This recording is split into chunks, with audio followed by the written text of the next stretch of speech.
तो भी विवाह में काफी अड़चन आती है, नहीं होने के भी योग बनते हैं।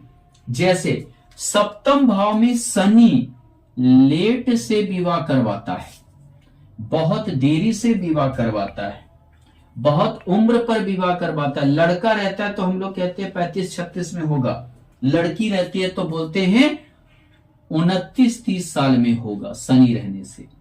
लेकिन शनि के साथ सूर्य हो गया, यानी 2 पाप ग्रह हो गए, विवाह नहीं लगता है, होने ही नहीं देता है, टूट जाता है, सूर्य तोड़ देता है विवाह को। शनि के साथ मंगल हो गया, ये भी विवाह को तोड़ देता है। दूसरी बात क्या है, और पाप ग्रह का जैसे यहां से राहु की भी दृष्टि हो गई तो विवाह नहीं होगा। 3 पाप ग्रह हो गया, विवाह ही नहीं होगा, विवाह ही संशय में चला जाता है, विवाह ही नहीं होता है।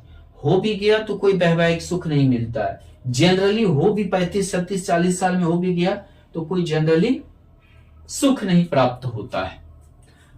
दूसरी बात, विवाह नहीं होने के एक और योग के बारे में हम विचार करते हैं।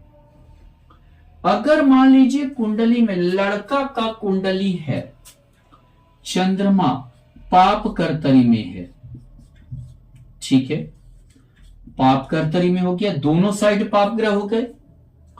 इसी प्रकार शुक्र भी पाप कर्तरी में आ गया।